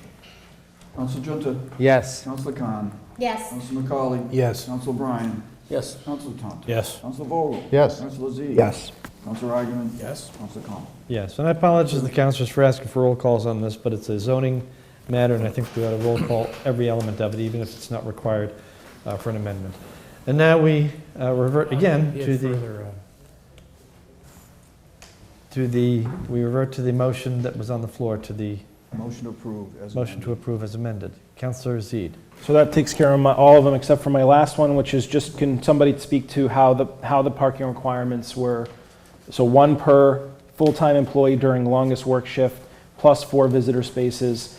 And then the other question is, I'm assuming that the parking requirements attach at the time of permitting, right? So if the business grows over time, the number, so how do we come to 1? Is 1 sufficient to allow for growth and be comfortable that we won't end up with 5 spaces because it's a startup, and then Mr. Porter respond. not an established. That was actually a primary point of discussion during the zoning hearing. There's always debate when you look at a use. You can't calibrate something perfectly to any particular use. You have to go by experience when the uses are established. But in this particular instance, we looked at other communities. The original proposal that came from our zoning administrator had talked about square footage. Then there was debate, and it was general agreement that it should not be based on square footage, but actually based on the number of employees that are there using that, because a lot of that space might be devoted really to the dogs themselves, as opposed to the people that are actually working there regularly. But there was also agreement that there had to be at least a reasonable baseline for a number of spaces for visitors, given that they'd be coming in and out potentially at the same time to drop dogs off. So there was an agreement that 4 was a reasonable starting point for visitors and 1 per employee at the highest shift. And you're right that would be at the time of permitting. Obviously, if there were any issues with enforcement, that would be the rule that would hold. But at the time of permitting, they have to demonstrate that those spaces are available for that particular use, irrespective of any other uses on a given property. Is that satisfactory, Councilor? Yes, thank you. Further discussion, Councilor Eigenman. Yeah, well, I just, in my experience, the way you write the approval motion, and the application, they have to tell you how many employees they have. Right. So if they change the number of employees, they're no longer within the boundaries of their permit. So you can't do a bait and switch like that. If they start out with 3 employees and then 10 years down the road they have 30 employees, they have to provide the parking for all 30. That's the way I've always seen it. Further discussion? Hearing none, we'll take a roll call on the proposal as amended. Councilor Junta? Yes. Councilor Khan? Yes. Councilor McCauley? Yes. Councilor Bryan? Yes. Councilor Tonto? Yes. Councilor Vogel? Yes. Councilor Z? Yes. Councilor Eigenman? Yes. Councilor Con? Yes. Meeting. Okay, now on to the non-dog I guess that just portion proves of the city really is going to the dogs. We need a second reading before we give it away. We haven't talked about it long enough. Councilor Eigenman, is there anything else in committee? Yeah, but there's no more dogs. Or dog poo. What's that? Quote unquote. Communication 190. Second. Moved and seconded, removed from committee, Communication 190. Discussion? Motion to receive and file. Second. Motion, I'm sorry, I think we... Oh, we didn't remove it yet. We need to remove from committee first. All those in favor of removing 190, Communication 190 from committee, say aye. Aye. Opposed? It's out. Motion to receive and file. Second. Moved by Councilor Junta. Discussion? Hearing none. All those in favor, say aye. Aye. Aye. Opposed? Okay.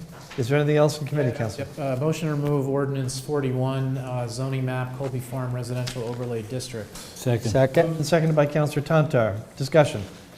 Hearing none. All those in favor of removing this from committee, say aye. Aye. Opposed? It's out. Motion to approve. Second. Moved, and again, Councilor Tantar. Second that matter. Discussion? So, Mr. President, we also had a joint public hearing on this matter. The applicant, the petitioner, who's the landowner, was in attendance. We asked lots of questions, none of them about dogs. This is an expansion of an existing district that we worked on, I think, a year or two ago. It's essentially the other side of Colby Farm Way or Colby Farm Road. It's currently industrial property, and the idea was to get more residential here. I think the sponsor could answer more questions. I'll keep it short. We flogged it, and both the committee and the planning board were unanimously in support of this amendment. I will note that the petitioner is here in the audience with his planner, so if you have any questions for them, they're available. Further discussion? Councilor Junta. Just to add to it, so when we did the Colby Farm Lane Residential Overlay District, these are lots that are across the street. They are commercial. The hope was at the beginning of the process that we would capture more land in this clustered housing type situation where we'd end up with more open space at the end. And so we did have some owners across the street that are interested in participating in this type of an idea. So now these 3 parcels are now going to be included into the overlay district. So I think it's good for the neighborhood, I think it's good for the city, and we'll end up with some more open space because of that. Thank you. Thank you, Councilor. Further discussion? Hearing none. Councilor Khan. Thank you, Council President. I just want to get clarification. I think I had heard the councilor from Ward 5 say that these were previously commercial lots, but the language in the ordinance said they were previously residential. Can I get clarification? Were they previously residential? I believe the councilor was referring to the uses. The uses are commercial today, but this would allow residential development in the similar format to what was recently approved on Colby Farm itself across the street. So while the zoning is residential today, the uses on this property for the recent time have been commercial. Okay, thank you. Thank you, Councilor. Further discussion? Hearing none. We'll take a roll call. Roll call, first reading. Ordinance number 41. Councilor Junta. Yes. Councilor Khan. Yes. Councilor McCauley. Yes. Councilor O'Brien. Yes. Councilor Tantar. Yes. Councilor Vogel. Yes. Councilor Zede. Yes. Councilor Eigenman. Yes. Councilor Connell. Yes. Motion passes. Ordinance passes first reading. Very well. Is there anything else from planning development? Yes, Mr. President. Please motion to remove Order 142, acceptance of NRA deed. Second. Moved and seconded by Councilor Zede. Discussion? Hearing none. All those in favor say aye. Aye. Opposed? It's out. Motion to approve. Second. And Councilor Vogel seconded. Discussion? Motion to amend. Second. And the amendment is, sorry, let me find it. Yeah, here it is. In the deed, the motion... Councilor?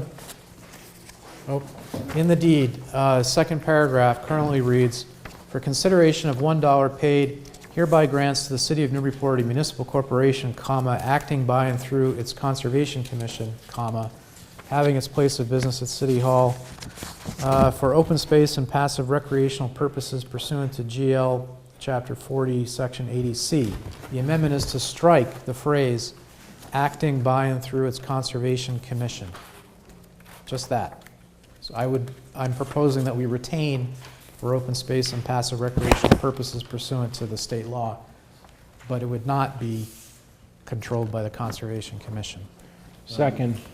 I'm second. Did we have a second on that? We did. We did already. Okay, thank you.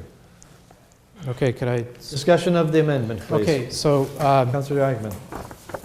We spent a lot of time, equal amount of time on dogs and the NRA. The NRA is much less pleasant, but on this one, you heard some of it in public testimony. This is a scrap of land that is part of registered land, so it's a messy title situation, title, T-I-T-L-E, and we do have the dissolution order still pending in the legislature, and if we do nothing, this land will automatically come to us, but then it will create a bonanza for real estate attorneys to figure out what to do with the registry. So this is a way to clean that up. That's what we've been told. The string that's attached where it would go through the Conservation Commission, though, is something that in committee we weren't comfortable with, and we asked the city solicitor about, and he agreed. We didn't speak to him directly, Andy Port did, and I'm going to bring him up in a second. I don't think we had any objection, if I'm remembering correctly, to the last phrase for open space and passive and recreational purposes, because we can't build on it anyway. We just rezoned it as ag land. But I'll let Mr. Port speak. Thank you, Councilor Ackerman. Everything he said, I would reiterate everything he said. The one thing I would note as well, for those who are wondering, what does this mean, taking out that language? All this is really doing is taking out reference to any specific entity or arm of the city. It's essentially saying the Conservation Commission may not be the right agency of the city to hold this particular parcel of land. It's still coming to the city, and I would add as well that further on than this section on the second page of the restriction or the deed, there is a restriction in there that's called out and referenced. It will be free of any structures of any kind going forward as the open space that you see it as today. It's basically part of that, brick plaza area with the Harbor Walk. So you're not going to see any structures on it. It's there's a restriction also benefiting the Custom House, the Maritime Society with the Custom House. So the same protection is in there regardless of this language that would have referred that property to the city through the Conservation Commission. We just did not feel that was the right entity. Our legal counsel agreed, so. Discussion. Councilor Zede. I have two questions. So what is the effect of us amending the deed? Does that need to go back to the NRA for them to vote on an amended deed now? That's my... Yes, and as it's sometimes pointed out, things sometimes take a while. Unfortunately, the response we got back from Copeland and Page was a little bit delayed, so I was not able to close this loop with the Redevelopment Authority. I did reach out to their attorney and the chair today. I have not heard back from the chair yet, but the attorney did indicate that this would go back to the NRA at the next meeting. I do not believe it's a substantive change because the same effect it comes out of this deed. The city accepts it. It becomes permanently protected open space regardless of who or which agency of the city is actually holding it, but the attorney has opined that it should go back to the Redevelopment Authority, so I will be attending yet another Redevelopment Authority meeting to close this loop. Okay, and so the second question is, with the strike of Conservation Commission, it's City Council, that we will have the jurisdiction over the land. Correct. Even though we're not expressly mentioning ourselves here. Correct. As we have jurisdiction over all land. Okay, next Correct. question is, the other one I was thinking about was on I don't really know what a certificate of secretary is, to be honest, but I assume it's like an attestation that, what happened. But I just note that in the title of it, it says Newburyport Redevelopment Authority, Certificate of Secretary, and then 2 lines down it says RE Deed to Waterfront Trust. And I assume that's just a holdover from some other document that was copied and pasted. It's not being deeded to the Waterfront Trust. So does that need to be corrected, or is that document not as relevant? I will circle back with the attorney on that one to check the language. That is not as essential. The substance of what falls underneath it is actually the important part for showing on record that the Redevelopment Authority voted. It wasn't just an act of the chair signing this deed. But I will go back and verify that header language with the attorney. Well, if they're going to vote on the deed again anyways, we should, because we're trying to dig out of this hole and not create a new hole for ourselves. So it's inaccurate. It says RE Deed to the Newburyport Waterfront Trust, which is not the effect of this transaction. So. I will circle back with the attorney and make sure that that's addressed before recording. Okay. Thank you. Further discussion. Well, Councilor Vogel. Yeah, that brings me to my feet.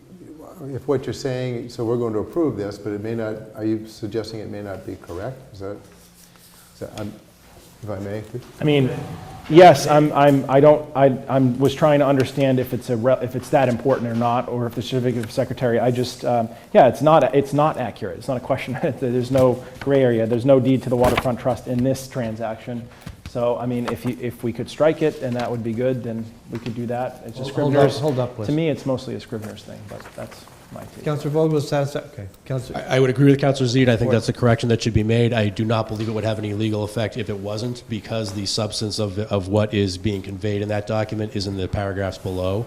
But I agree that that's a Scrivener's correction that should be made before it's recorded, just to prevent any confusion. So I'll make a motion to replace to Newburyport Waterfront Trust with to the City of Newburyport.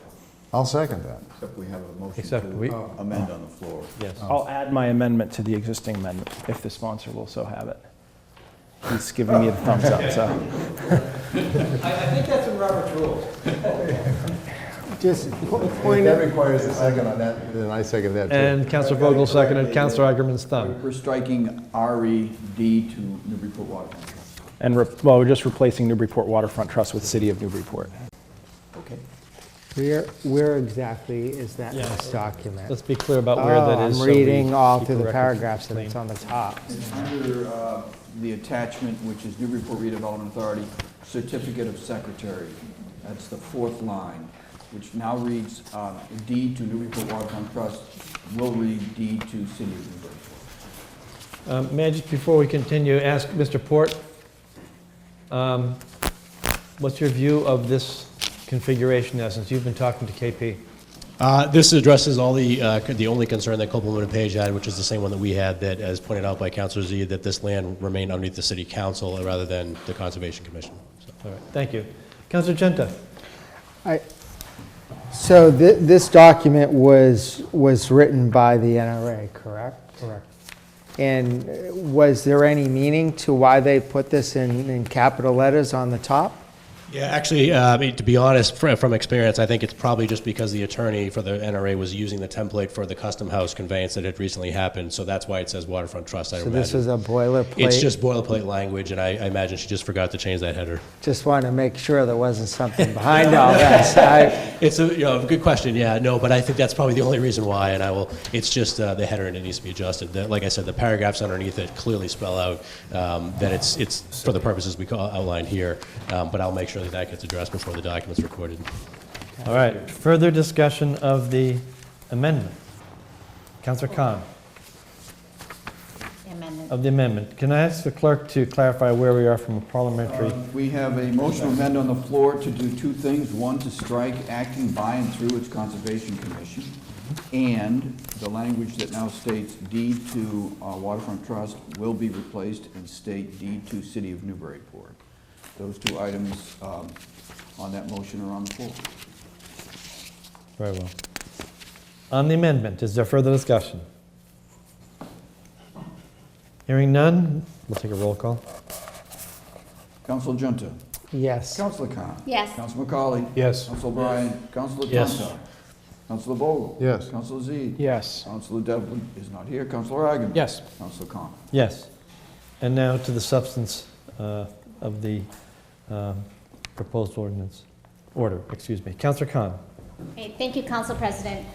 With these amendments that we're doing right now, is there a hurry to move on this, or is it okay to move forward knowing that we need to go back to the Newburyport Redevelopment Authority on some of the language here?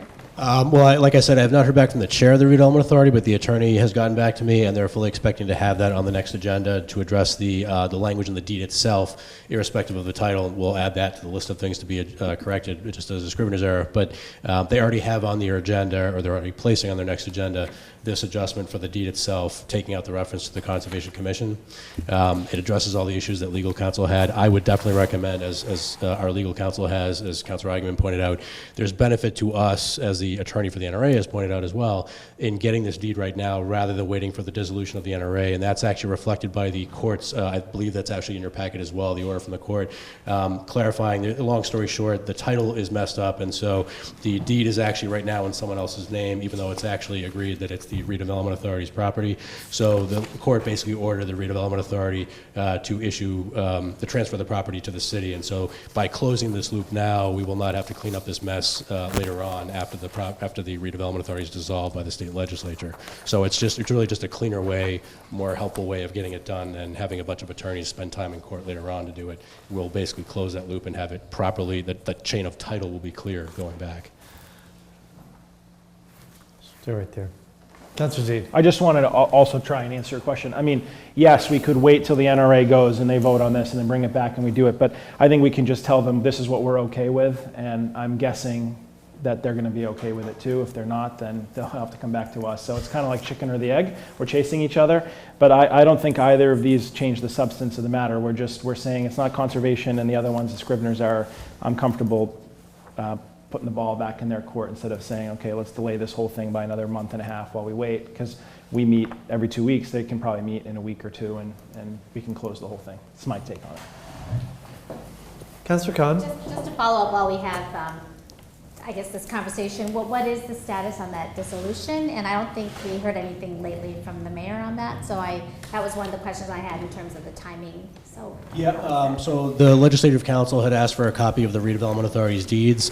So we, because there are so many records at the registry and on registered land, Copeland and Page is looking into that. They had needed another week or so, I think, to complete that process, so they can provide everything clearly to the legislature or Legislative Council. That's the only reason I think that Legislative Council has not recommended to the Bills on Third Reading Committee that it be passed. So it's really just the final vote that's needed in Bills on Third Reading Committee, and it's only because the attorneys wanted to take a look at the deeds first.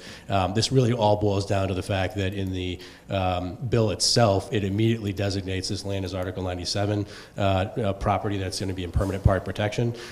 So the bottom line is they just wanted to confirm where this land is coming from for the purposes of Article 97, because under Article Article 97, the mere conveyance of property, irrespective of it going to some other use, the mere conveyance from one entity to another requires the state legislature to approve it if it was already under Article 97 protection.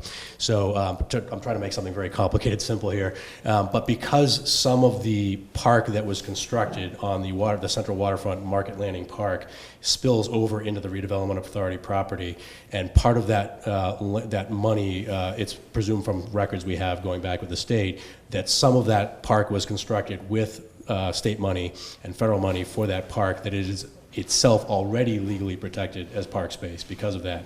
So, so I guess to sort of summarize, legal counsel just wanted to confirm where the land is coming from. We've already conveyed to them, they already have language that's been adjusted in the bill before passage to rectify that, recognizing that some of this land may already be in Article 97 protection, but in the end, all of it will be under Article 97 protection. So it's really just housekeeping by the attorneys, I would argue. That is the only reason it hasn't passed yet.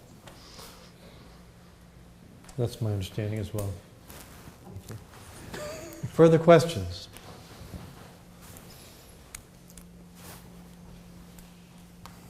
None? Then we'll take a roll call, please. So this is a motion approved as amended. Council Junta? Yes. Council Khan? Yes. Council McCauley? Yes. Council Bryan? Yes. Council Tonto? Yes. Council Vogel? Yes. Council Z? Yes. Councilor Eigenman? Yes. Council Con? Yes. Motion passes. Thank you. Nothing further from our committee. Thank you, Councilor. Public Safety. Councilor Genta. Motion to approve Order 139. Second. Moved and seconded to approve Order 139. Discussion. Councilor Genta. So this is a designation of 2-hour residential parking permit zones, and it's a cleaning up of the existing language and the addition of a few sections of streets and in a street itself, and I will let the sponsor give us more details. Councilor Eigenman. That's my cue. Motion to amend. In Zone 2, please add between Market Street and Pleasant Street, Park Street, from High to Harris. Second. Do you have that in writing for the clerk? I have. He has it, yeah. All right, thank you. Moved and seconded. Discussion of the amendment. Councilor Eigenman. Okay, so Councilor Shannon and I, who alerted me she'd be absent tonight, been working on this for a while. We actually had a meeting on it at the Committee on Public Safety a few weeks ago, and the chair, who's absent tonight, wanted to hold Park Street to give an opportunity for business owners on Harris Street to weigh in.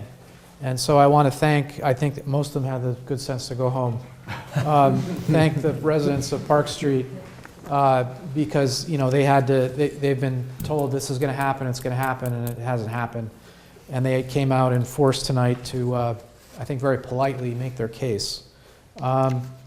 So I urge you to approve the amendment. You heard all the reasons from the residents. It is an entirely residential street. And they're being burdened in a way they shouldn't have to.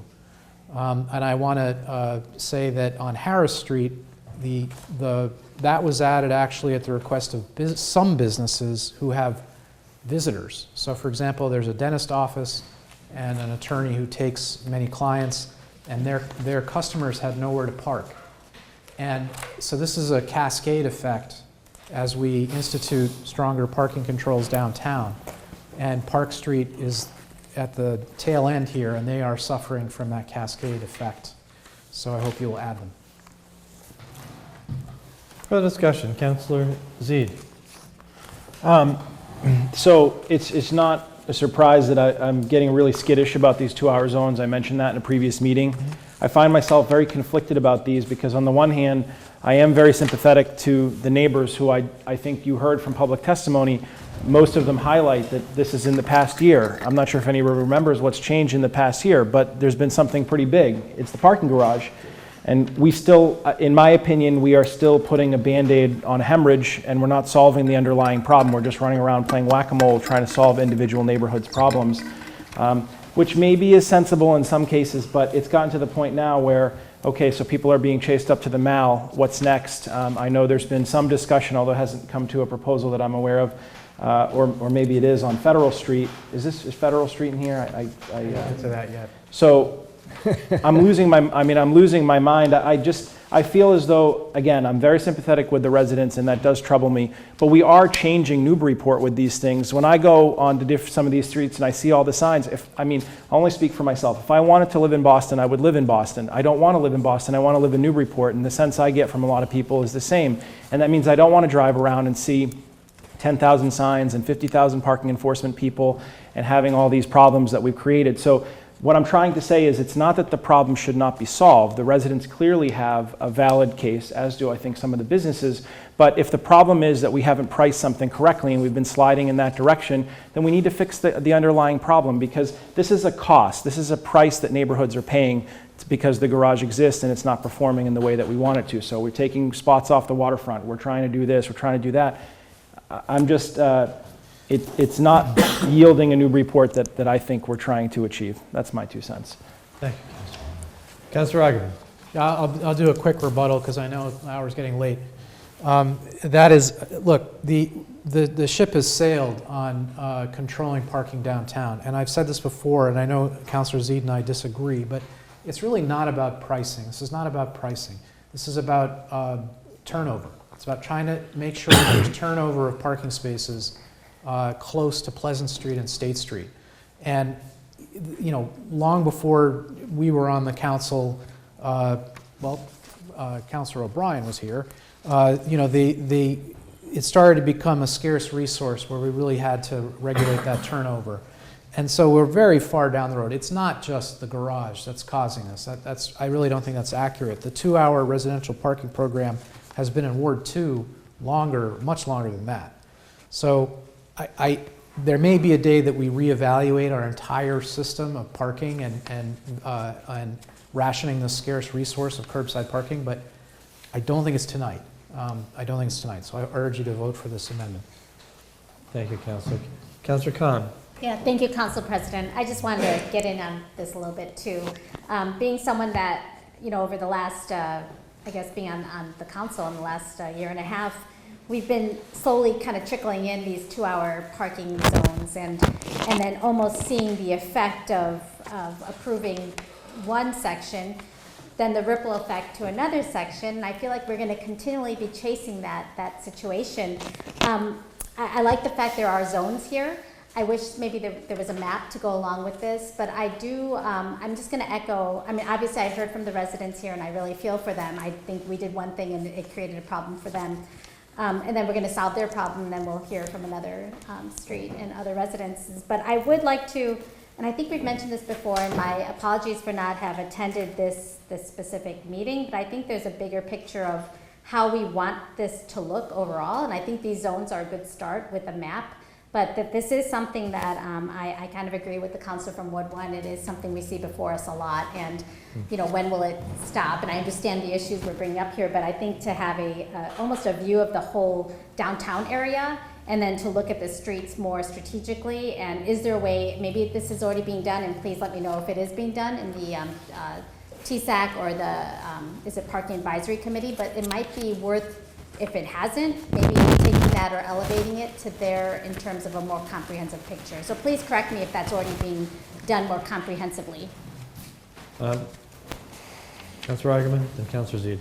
Yeah, no, it is. It has been. So again, both at Parking Advisory Committee and in my own meetings with the parking clerk and the entire staff, you know, the whole point actually, the reason why you're seeing the whole list here instead of just one line item saying please add Park Street, is because we have looked holistically, and Mary Jo, especially on staff, has helped us close the loopholes that were like weird streets that hadn't been included. So basically what you're seeing is a system that's bounded by High Street, the Merrimack River, Federal Street, and Winter Street. I mean, that there is a method to this madness, and those are natural boundaries. I do not expect to have other Ward 2 or Ward 3 people complain when we add Park Street, because what happens after Park Street? You're at High Street, and then it's the Mall, and then there's a huge gap. So these are natural boundaries. Same thing with Federal Street. It's sort of a natural boundary of, and we'll get into that later.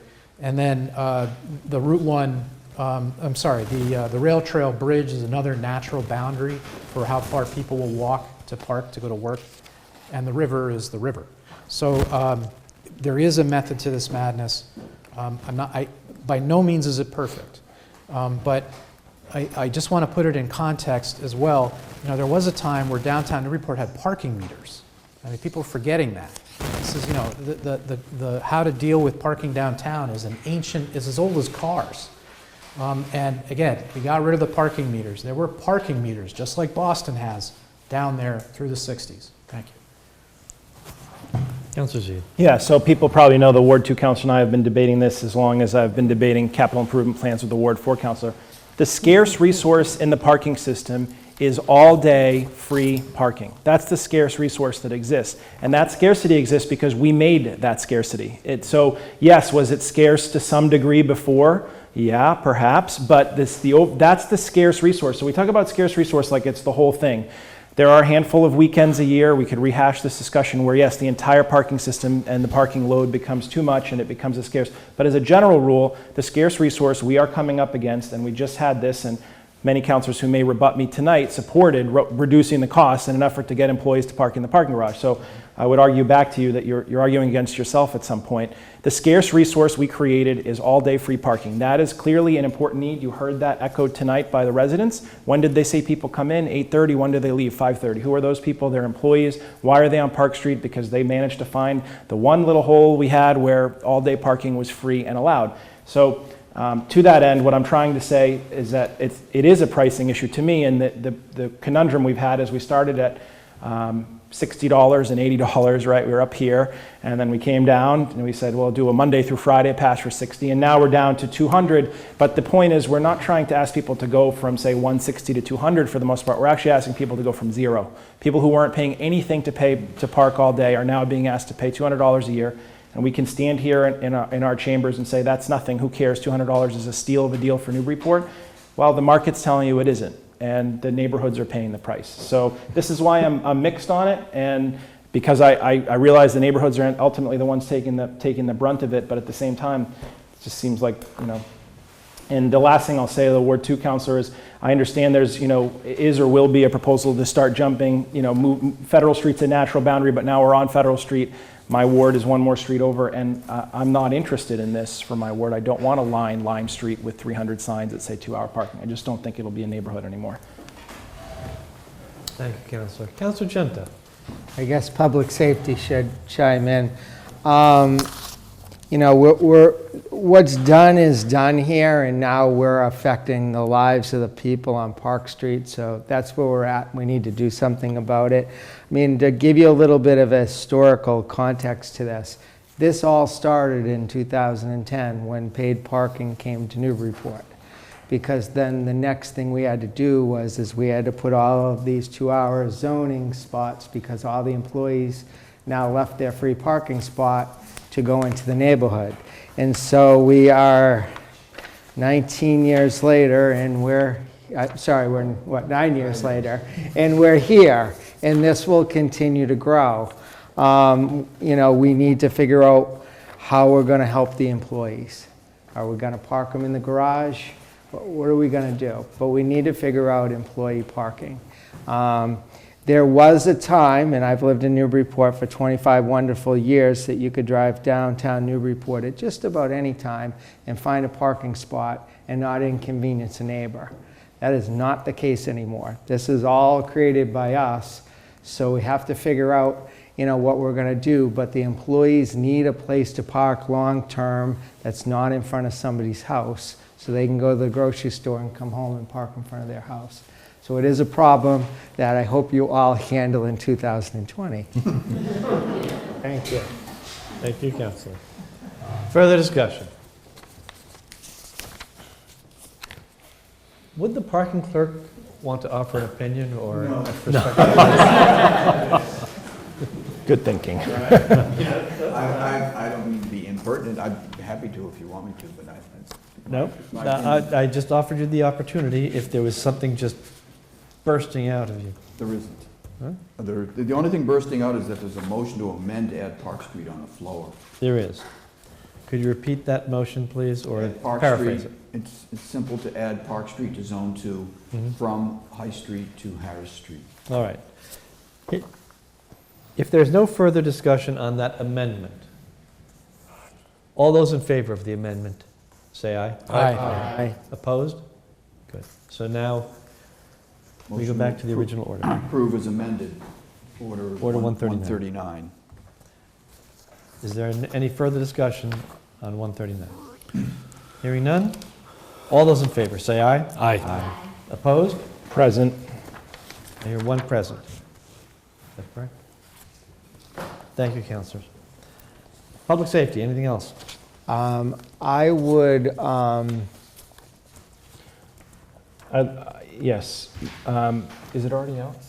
it is already out, yes, but it, Motion to waive the rules to approve Communication 191 Block Party Neptune Street. Second. The motion is to waive the rules and seconded by Councilor Tantar. Discussion, Councilor Genta. So we were supposed to have a public safety meeting at 6 o'clock today, but unfortunately, we had a mishap on the posting. So this now becomes an emergency due to the block party date of October 20th. So I felt the best way to do this is to waive the rules and let these folks have their party. Further discussion? Councilor Vogel, did you have your hand up? No, I'm curious. Okay. Yeah, just Councilor real Zede? quick, just to be clear, it's not an emergency preamble. This did come in our last, and it was referred to committee. Yes. The waiving of the rules is because the committee was not able to hear it. The resident who's asking to have the block party was here. I've spoken with him. It's a fairly standard block party application as per the regulations. It's been signed. There's no insurance requirements. So everything's in order, and as the chair mentioned, acting chair, it is it's Sunday, so we're out of time, and should have been held, but should have been heard at a hearing, but was missed. So I ask for your dispensation on it. Further discussion? Hearing none, we'll take a roll call. Point of order, what are we voting on? We're voting on 91. I know, waive the rules. To waive the rules. No, That's why I'm asking for a roll call, is waiver of the rules. We're voting on waiving. Communication 191, Councilor Junta. Yes. Councilor Khan. Yes. Councilor McCauley. Yes. Councilor O'Brien. Yes. Councilor Tantar. Yes. Councilor Vogel. Yes. Councilor Zede. Yes. Councilor Eigenman. Yes. Councilor Connell. Yes. Rules are waived. Thank you. Motion to approve. Second. Moved and seconded by Councilor Tantar. Discussion. Hearing none, all those in favor say aye. Aye. Opposed? Okay, hope to have a good party. Thank you. Nothing more, sir. Fair enough. Public utilities, Nothing tonight, Mr. President. rules. Nothing tonight. Therefore, we're planning to go into executive session to only one thing, discuss litigation with respect to the 193 High Street zoning appeal. We're not. We will not be coming out of executive session into open session again. All we will do is come out, hear the good of the order, and then adjourn the meeting. So do I have a motion to go into executive session under those conditions? So moved by Councilor Vogel, seconded? Councilor Z. You said we're only going for one item, but there's two executive sessions listed, and I thought we were going to discuss both. So I would amend the motion to go in for both. Can we do that? Go in on one motion? Okay, so we have to come out and go back in? All right, all those in favor, we'll take a roll call vote of going into executive session for the purposes of discussing 193 High Street zoning appeal. Moved by Councilor Vogel, seconded by Councilor Z. Councilor Zede. roll call. Yes, please. Councilor Junta. Yes. Councilor Khan. Yes. Councilor McCauley. Yes. Councilor Bryan. No.